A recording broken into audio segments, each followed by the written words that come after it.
Today we're looking at solving absolute value equations and inequalities. The absolute value of x is 3, which means x could be 3 or it could be negative 3, because the absolute value of 3 is 3 and the absolute value of negative 3 is 3. So moving down toward the absolute value of x is greater than 15. We know that x could be greater than 15 or x could be less than negative 15, because we have to satisfy both the positive and negative values that x could be. When you're graphing this, you have x is greater than 15, which is over here, and less than negative 15, which is over there. If you have an absolute value equation, where this is the absolute value of x plus 2 equals 6, you're first going to have x plus 2 equals 6, and then you're also going to have x plus 2 could equal negative 6, because we have to satisfy that negative value. I'm just going to solve these like you would an equation. 6 minus 2 is 4, and in this case, x equals negative 8. So your graph, you have negative 8 and 4, and because these are just equals, you're just going to have 2 dots right on there. So you might be wondering how this all works. Let's go ahead and let's do a check like we used to do. And we have the absolute value of x plus 2 equaling 6. Well, in this case, x is 4. So the absolute value of 4 plus 2 is 6. The absolute value of 6 is 6. Yay, because the absolute value of 6 is 6. On the other side, we have same thing. Absolute value of x plus 2 equals 6. So now let's substitute. We have negative 8 plus 2 equals 6. Absolute value of negative 6 is 6, and that does work. We're not going to do the checks, but I just wanted to show you as to why we need to get both values in here, this one and this one.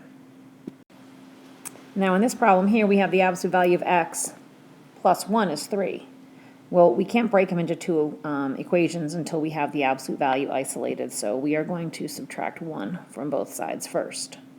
And then now we have the absolute value of x equals 2. So now you have x equaling 2 and x also equaling negative 2.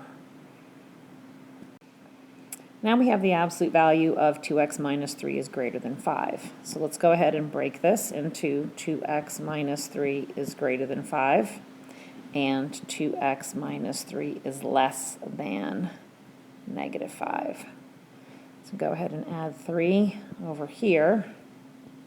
2x is greater than 8. X is greater than 4. And add 3.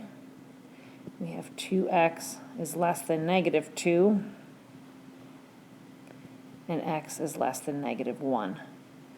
So I'll do a little graph right here. We have negative 1, open circle, 4, open circle. Be careful that you don't just assume that the answer will be 4 and negative 4. When you get your final answer down here, I've had students say that it's greater than 4 and greater than negative 4, but you'll notice when you do the work, the negatives will change your final values. There are 2 problems on this page for homework and 1 on the following page.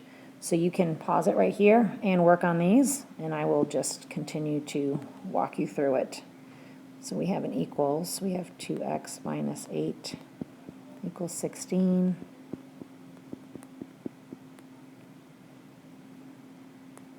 And equaling negative 16.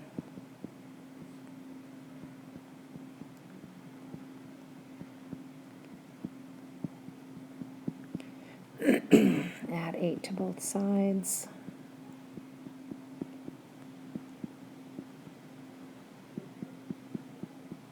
You don't need to graph these two. Let's just graph the ones at the bottom.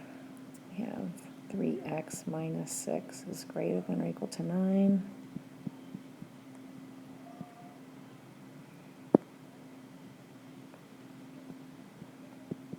My color changed.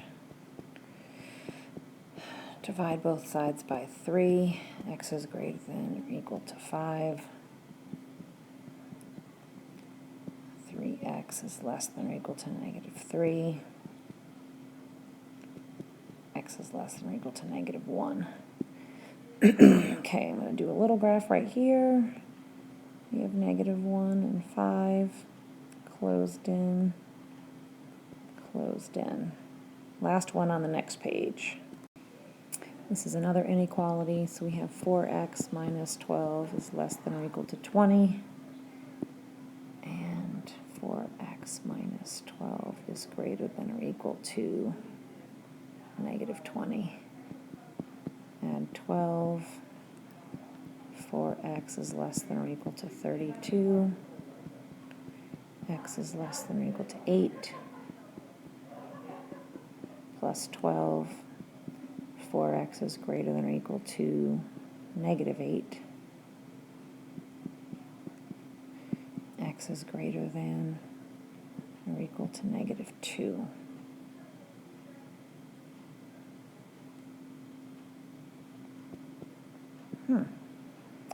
This is interesting. Let's check this one out. This graph looks good. We will talk more about these types of graphs tomorrow.